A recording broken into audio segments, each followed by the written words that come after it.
Ladies and gentlemen, free agency has started. No, it's not March 12th. But yesterday, you would have thought it was. When you see a lot of players getting traded, a lot of players being released, and star players requesting a trade. Let's talk about how the Washington Commanders are about to jump all over this now free agent wide receiver. The way that we live is not for everybody. We're going to run and put our bodies on people in a violent manner.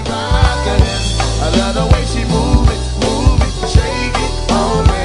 When she cry for him, the shawty is the winner. You can tell that shawty's on. You know what time it is. It's time to come out. I love the way she move it, shake it on me. Hey y'all, it's your man Juangotti here. Before we get into today's video, I want you guys to do me a favor, subscribe to my fitness channel as I'm documenting my journey from fat to fit. Link down below in the description. YouTube, what's going on? It's Juangotti here. We have the Washington Commanders video, and in today's video, I'm coming on here with the video where we're going to be talking about the Washington Commanders' next move and how it just seems so obvious that it's about to happen. So without further ado, let's get straight into today's video. For to make sure you guys go down below, leave a like on this video, subscribe to the channel if you are new, turn on post notifications so you get notified when I upload new videos like this to the channel. Want to order 9,000 subscribers, so we greatly appreciate it if you haven't reached that goal as soon as possible. Thank you so much. Let's get straight into today's video. So I'm gonna start it off like this, right, bruh?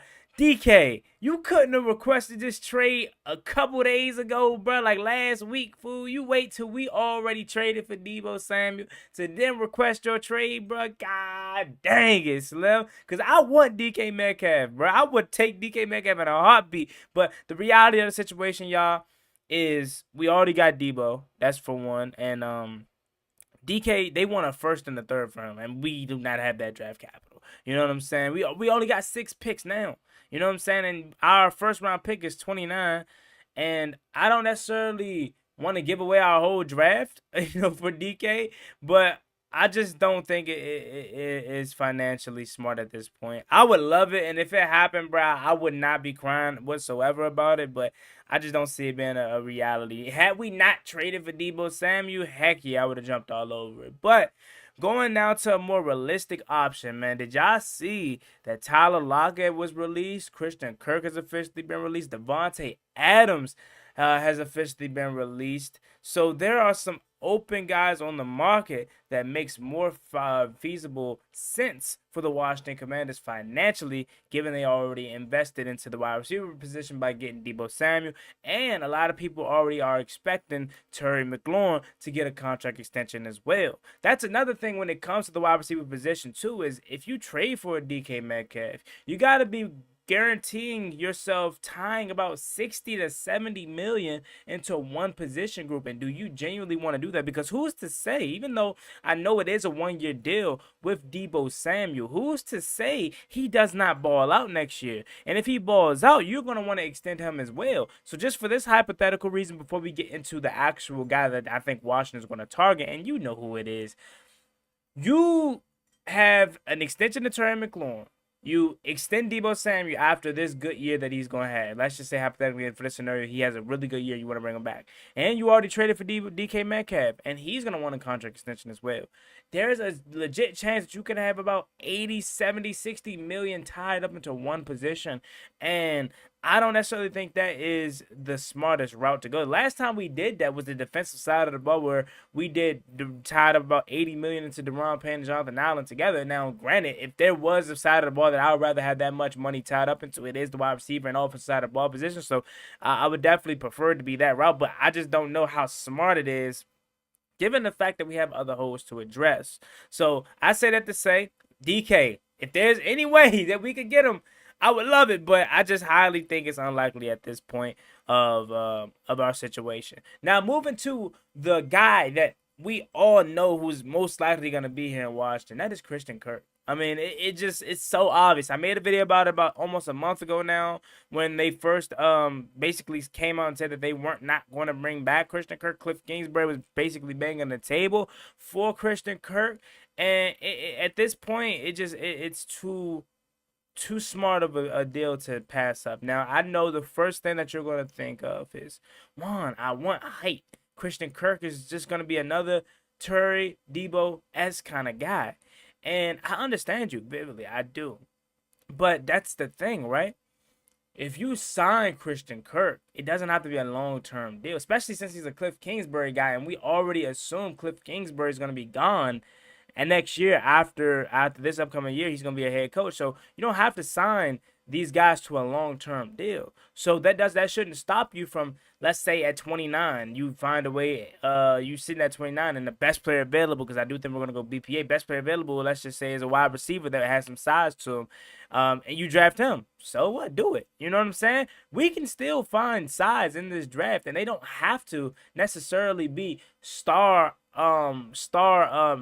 you know, players at their rookie year. They can sit behind a Christian Kirk. They can sit behind a Terry McLaurin. They can sit behind a Deebo Samuel for 1 year, if that's the route that you want to go. If you're that, solidified and that locked in on needing size, okay? But if you don't need size, like a Pierre Garçon, Deshaun Jackson-esque duo, well, then you will probably look like, okay, Christian Kirk and Terry and Deebo can all work. And that's the thing, too, about Christian Kirk is, we were talking about it last night on the Burgundy Breakdown. Shout out to Reedy and Z and John from Ball and Burgundy Podcast. We have a show that we do every Wednesday at 8 p.m., Burgundy Breakdown. Reedy basically was saying, like, we need a guy come in and kind of play off of a Terry McLaurin and a Deebo and help him go to the next level. It is the kind of guy that we need. And I felt as if that was Christian Kirk, right? Like, Christian Kirk may not be your number one option. He may not be your number two option on most teams. But if he's on the team with other dogs around him that can elevate his play, that's going to have Christian Kirk playing like old Christian Kirk. Because let's not act as if Christian Kirk is just a slouch. Like, I'm not telling you he's just this absolute stud, but he was a 1,000-yard receiver in his career. That first year in Jacksonville, come on. Christian Kirk, Zay Jones, that year they went to the playoffs, bro. Evan Ingram, like, that tandem was really solid. So you get Cliff Kingsbury back, a guy that he's very familiar with.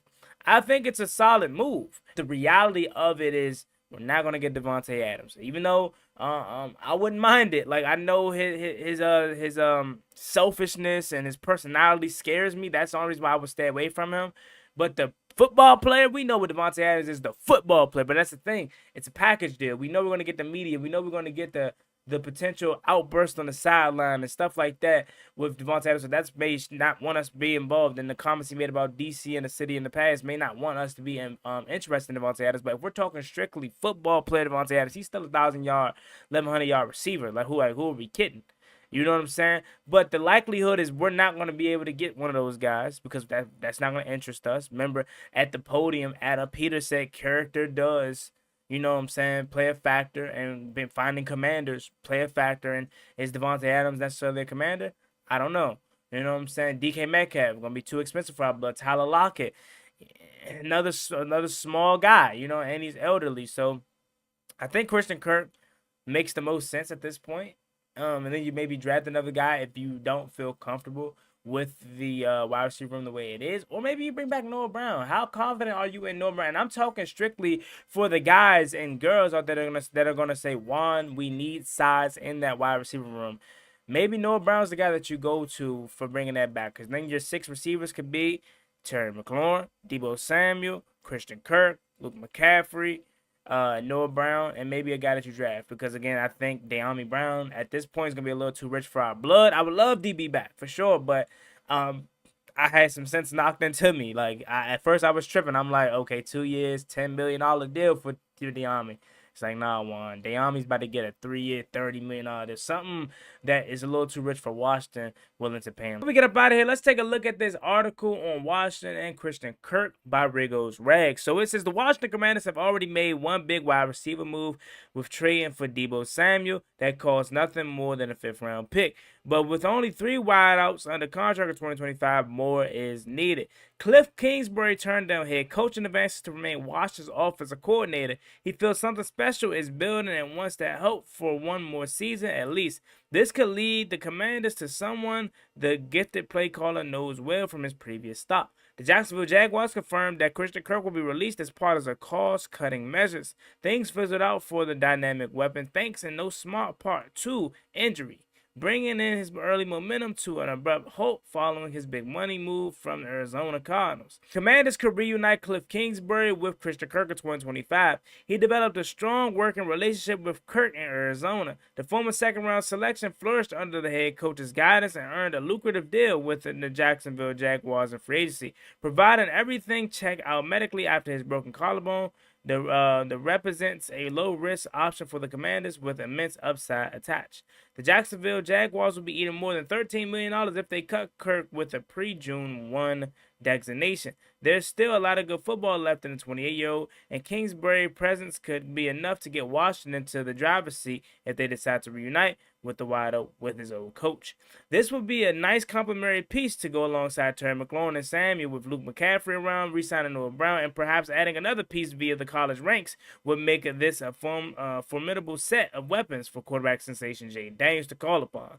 That is what I was talking about. That's why I said earlier, like, you can bring back Noah Brown. You still could draft a wide receiver in this upcoming draft. Just because you have Christian Kirk, just because you have Deebo Samuel, does not make you not interested in adding more weapons, because you can never have enough. So that being said, let me know what you guys about this video in the comment section down below. Christian Kirk to Washington looks very, very obvious. How do you feel about Christian Kirk? Could he return back to his old self when he was a 1,000-yard receiver, or do you think he's not what he once was? Leave it down in the comment section. As always, me boy Juan Guy. Like, comment, and subscribe to the channel. I want to roll to 9,000 subscribers. Love each and every one of y'all. Y'all have a blessed, stay safe, easy out there. Never gave a damn. Ballin' like I'm Deshaun, throw the bomb, G. That's IG, my jersey never seen a line.